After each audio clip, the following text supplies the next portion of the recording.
Hello student, स्वागत है आप सभी का एक नए वीडियो में। और देखिए, ये वीडियो केवल उन बच्चों के लिए है जिनकी बैक लग गई है और ईयर बैक लग गई है, अर्थात वो फेल हो गए हैं, केवल उनके लिए है। इस चीज़ को लेकर के जावेद सर ने भी ट्वीट किया है कि कभी कभी लगता है कि छात्रों के साथ खेल होता है। सभी विषयों में 55 से 70% तक अंक और किसी एक विषय में 5 से 10 नंबर हो और ऐसे सैकड़ों छात्रों के साथ हो तो सवाल उठना लाजमी है। बोर्ड को मूल्यांकन प्रक्रिया पर ध्यान देने की ज़रूरत है। जैसा कि आपने देखा होगा, इन्होंने एक और डाटा दिया था कि पॉलिटेक्निक सम सेमेस्टर परीक्षा जून 2023 का रिजल्ट जारी हुआ और उसमें लगभग मान के चलिए कि 67% बच्चे क्लियर तरीके से पास हैं और 33% बच्चे ऐसे हैं जिनकी किसी न किसी सब्जेक्ट में बैक है, मतलब एक सब्जेक्ट में हो, दो सब्जेक्ट में हो। चलिए, ये तो समझ में आता है कि चलिए किसी किसी बच्चे की मान लीजिए कि बैक आ जाती है, नहीं पढ़ते हो या फिर सही से पेपर ना दिया हो तो। लेकिन यहाँ पे जो डाटा यहाँ पे आप देख सकते हैं, किसी किसी आप खुद भी देखते होंगे, किसी किसी बच्चे का 32 नंबर होता है, 35 नंबर होता है, हर एक सब्जेक्ट में मतलब 30 प्लस होता है या फिर 20 प्लस होता है। और किसी सब्जेक्ट में 5 नंबर, 2 नंबर या फिर 7 नंबर या फिर 8 नंबर ऐसे होता है। तो काफ़ी सारे स्टूडेंट्स इस चीज़ को लेकर भी कहते हैं कि B2P है जो जानबूझ के बच्चों के ऊपर बैक लगाता है कि रीचे का फॉर्म भराएं और पैसे कमाएं। जैसे कि मैं आपको खुद बता रहा हूँ लाइव तरीके से, मेरे एक साथ ही एक स्टूडेंट रहता है, उसका अप्लाइड मैथमेटिक्स था सेकेंड में, जब उसने एग्ज़ाम दिया था, पिछली बार की बात है, अप्लाइड मैथमेटिक्स उसका मैथमेटिक्स सेकेंड था, उसका 4 नंबर आया था। ठीक है, केवल 4 नंबर आया था। अब उसकी तो हालत ख़राब हो गई थी। उसकी हाई स्कूल में 87% है और इंटरमीडिएट में 82% है, मतलब कि पढ़ने में बहुत अच्छा है। हाई स्कूल में हाई स्कूल में कह रहा हूँ कि अप्लाइड मैथमेटिक्स सेकेंड में 4 नंबर आया था और जब उसने रीचेक का फॉर्म डाला था, यानी कि रिवोल्यूशन का फॉर्म डाला था, तो उसका 46 मार्क्स आया था। यानी कि आप इससे अंदाज़ा लगा सकते हैं कहाँ 4 नंबर और कहाँ 46, यानी कि कहाँ 46 नंबर।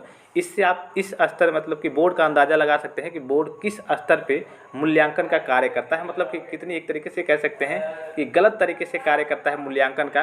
कि अब इतने से, अब देखिए 4 से 46 होना एक आम बात तो है नहीं, जाहिर सी बात है। कोई टीचर अगर कितना भी गड़बड़ करेगा, कितनी भी कह लीजिए कि इधर उधर करेगा, तो 4 से और 46 में कोई तालमेल ही नहीं खाता। हाँ, अगर मान लीजिए कि 25 दे दिया, 28 दे दिया, उससे अगर 46 होता है या फिर कहिए कि 18 तक या फिर 16 ही मान लीजिए दिया, मान लीजिए कि बैक लगा दिया, 16 दे दिया, उसके बाद से 46 होता तो चलिए समझ में आता। लेकिन मान लीजिए कि आप 4 से लेकर के 46 के कहाँ कोई अंतर दिख रहा है। तो इस तरीके से बहुत सारे एरर्स होते हैं, बहुत सारी गलतियाँ होती हैं जो कि बोर्ड के द्वारा भी की जाती हैं। तो बोर्ड को भी इस पर कहिए कि ध्यान देना चाहिए। जैसा कि जावेद सर ने कहा है ट्वीट करके कि बच्चों के, चलिए जिन बच्चों के कहिए कि जो बच्चे नहीं पढ़ पाते हैं या फिर कहिए कि बहुत पेपर ख़राब गया होता है, उनकी बैक लग गई, ठीक है।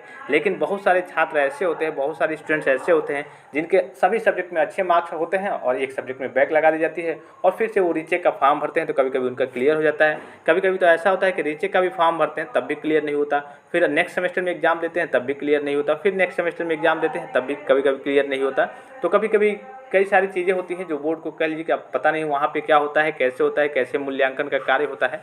लेकिन बोर्ड को इस पर ज़रूर है कि ध्यान देना चाहिए। अब देखिए, जावेद सर भी इस चीज़ को लेकर के कह रहे हैं, हो सके वो बोर्ड के किसी अधिकारी से, मेंबर से बात करें, इस चीज़ को आवाज़ उठाएं। और भी सारी चीज़ें जो भी अपडेट रहेंगी, जो भी सारी चीज़ें आएंगी, मैं आपको बताते रहूँगा, इन्फॉर्म करते रहूँगा आपको क्या करना है, कैसे करना है।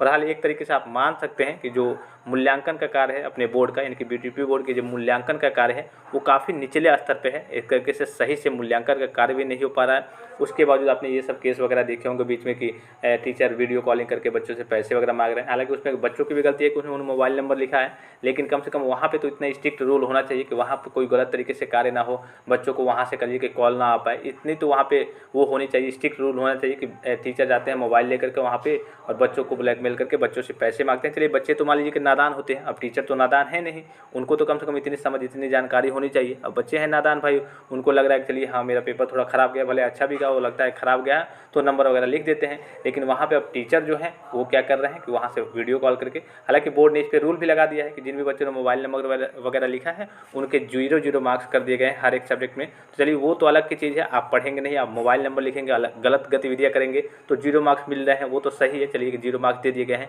लेकिन ये जो आपको डाटा यहाँ पे भी दिख रहा है कि बच्चों के सब में ज़्यादा नंबर है और एक में कम नंबर आ जा रहे हैं किसी में, और फिर नीचे का फॉर्म डालेंगे उसमें क्लियर हो जाएगा। तो ये सारी चीज़ें हैं, ये गलत चीज़ें हैं और बोर्ड को भी इस पर ध्यान देना चाहिए। देखिए, आगे की कोई जानकारी आती है और जो भी खास करके जिन बच्चों की बैक लगी है या फिर कहिए कि स्पेशल सॉरी जो ईयर बैक YB कह सकते हैं, या फिर कहिए कि जो बच्चे फेल हैं उनके लिए आगे कोई नोटिस आती है, कोई अपडेट आती है तो मैं इन्फॉर्म कर दूंगा। बहरहाल आप रीचेक का फॉर्म जरूर भरेंगे।